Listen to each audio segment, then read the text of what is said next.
Hey guys, இன்றைக்கான video என்னென்னு பார்த்தீங்கன்னா, நம்ம வந்து ரோஜா செடி வந்து பல்லாவர சந்தையிலேருந்து வாங்கிட்டு வந்தோம்.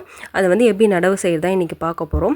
பல்லாவர சந்தையில் பார்த்திங்கன்னா நிறைய ஏகப்பட்ட ரோஸ் பிளான்ட்ஸ்லாம் இருக்கும். ரோஸ் பிளான்ட்ஸ் இல்லாமல் நிறைய வந்து பிளான்ட்ஸ் இருக்கும். பட் அதில் பார்த்திங்கன்னா நமக்குன்னு ஒன்று வந்து நமக்குன்னே பிறந்தா மாதிரி ஒன்று இருக்குங்க. அதுதான் வந்து பார்த்திங்கன்னா நான் வாங்கியிருக்க பன்னீர் ரோஜாங்க. பார்த்த உடனே பார்த்திங்கன்னா எனக்கு வேறு எந்த ரோஸ் செடியுமே பார்த்தோன்னே இது எடுக்கணும் அது எடுக்கணும் அப்படின்ற மைண்ட் செட்டே வரல. பார்த்த உடனே இது பார்த்திங்கன்னா ரொம்ப வந்து அழகாக இருந்தது. பூக்களும் பார்த்திங்கன்னா நிறைய இருந்தது. செடியுமே பார்த்திங்கன்னா கொஞ்சம் வந்து முத்தின செடி மாதிரி இருந்ததுங்க. ஸோ அதனால் நான் எடுத்திருக்கேன். இதோடைய ப்ரைஸ் என்னென்னு பார்த்தீங்கன்னா ஜஸ்ட்டு 50 ருபீஸ்க்கு தான் வாங்கியிருக்கேன். அது வந்து பார்த்திங்கன்னா நம்ம வந்து கொஞ்சம் ஆஃப்டர்நூன் மேலே போனனால எனக்கு வந்து பார்த்திங்கன்னா 50 ருபீஸில் கொடுத்தாங்க. ஏன்னா அவங்களுக்கு வந்து சீக்கிரமாக சேல் ஆகிடணுன்றதுக்காக கொடுத்தாங்க. காலையில் போயிருந்திங்கன்னா 80 ருபீஸ் போல் விற்றுருந்தாங்க போல. இதில் வந்து பார்த்திங்கன்னா நிறைய வந்து பிரான்ச்சஸ் எடுத்து நமக்கு வந்து பூக்கள் வந்து நிறைய கொடுத்துருந்தது. நீங்கள் எப்போவுமே வாங்கும்போது ரோஸ் செடியை வாங்கும்போது பார்த்திங்கன்னா கீழே வந்து நமக்கு வேர்கிட்ட வந்து ஷேக் ஆகாமல், அதாவது ஆடாமல் இருக்கணுங்க. இன்னொன்று என்னென்னு பார்த்தீங்கன்னா மொட்டுக்கள் இருக்கா பூக்கள் இருக்கான்னு மட்டும் பார்க்கக்கூடாதுங்க. கொஞ்சம் புது துளிர்களும் இருக்கா, நமக்கு ஸ்டெம்லாம் பார்த்திங்கன்னா நல்லா வந்து ஒரு க்ரீனிஷ் கலரில் இருக்கா, இல்லைனா வந்து நமக்கு ஒட்டு போட்ட ஸ்டெம்லாம் பார்த்திங்கன்னா காஞ்சி போயிருதுன்னா மேக்ஸிமம் அந்த செடி வந்து கொஞ்சம் வந்து வரத்துக்கு வந்து ரிஸ்க்காக தாங்க இருக்கும். ஸோ வந்து பார்த்திங்கன்னா நான் வாங்கியிருக்க செடி பாருங்கள் எவ்வளோ க்ரீனிஷாக இருக்குது. அதை கட் பண்ணி இருக்க பாருங்கள் அந்த இடம் தான்.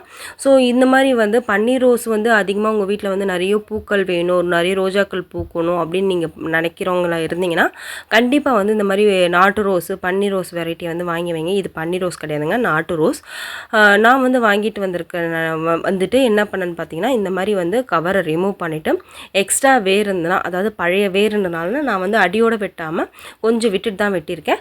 மண் பார்த்திங்கன்னா ரொம்ப களிப்பாக இருந்ததுங்க. செம்மண் தான், பட் நமக்கு வந்து ரொம்ப ஹார்டாக இருந்தனால வேர் வந்து நமக்கு புது மண்ணில் வைக்கும் போது நமக்கு வந்து ஈஸியாக வந்து ஸ்ப்ரெட் ஆகிறதுக்குன்றதுக்காக லைட்டாக நம்ம வந்து கொஞ்சம் உடச்சி விட்டுக்கலாங்க. வேர் வந்து டேமேஜ் ஆகாத அளவுக்கு நம்ம வந்து உடச்சி விடணும். நான் மண்கலவை பார்த்திங்கன்னா நான் வாங்குறதுக்கு முன்னாடியே பார்த்திங்கன்னா நான் வந்து மண்கலவை வந்து ரெடி பண்ணி வச்சுட்டேன் நான். ஸோ அதனால் நான் வந்து மண்கலவையை வந்து டைரெக்டாகவே எடுத்துக்கிட்டேன். பாருங்கள் எவ்வளோ மண் ஹார்டாக இருக்குது. அதனால் லைட்டாக நான் லூஸ் பண்ணிவிட்டு இந்த நான் வைக்கிற கேனில் வந்து பார்த்திங்கன்னா 3:1, அதாவது 3 பங்காக பிரிச்சுக்கிட்டு அதில் ஒரு பங்கு அளவுக்கு நான் மண்ணை போட்டு அதுக்கு மேலே பார்த்திங்கன்னா நான் வந்து இந்த மண்ணோடையே வச்சுறேன்.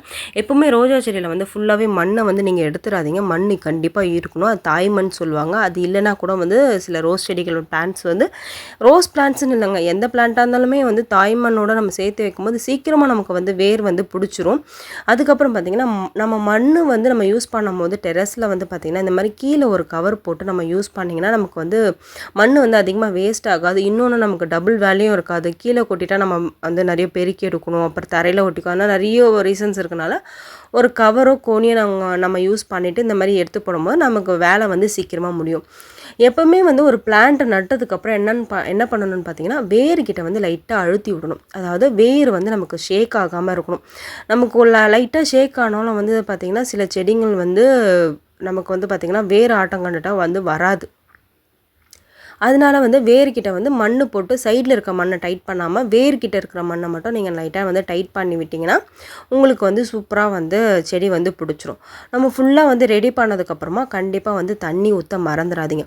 இன்னொரு முக்கியமான விஷயம் என்னென்னு பார்த்தீங்கன்னா நம்ம வந்து ரோஸ் பிளான்ட்ஸ் வைக்கும்போது வச்சதுக்கப்புறம் என்ன பண்ணணும்னா இந்த மாதிரி எக்ஸ்ட்ரா பூத்து இருக்குது பாருங்கள் நமக்கு பூக்கள், அந்த பூக்கள்லாம் கண்டிப்பாக கட் பண்ணி விடுங்க.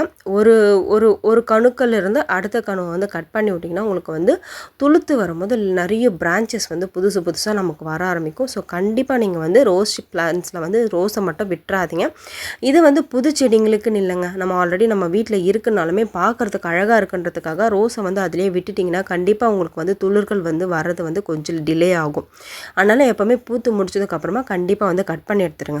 இந்த செடியோட வளர்ச்சி அதுக்கப்புறம் பார்த்திங்கன்னா இது வந்து நான் என்னென்ன உரங்கள் கொடுக்குறேன் அப்படின்றதெல்லாம் உங்களுக்கு வீடியோவில் வந்து கண்டிப்பாக நான் அப்டேட் பண்ணிகிட்டே இருப்பேன். அதனால் நம்ம சேனலை மறக்காமல் சப்ஸ்கிரைப் பண்ணிக்கோங்க.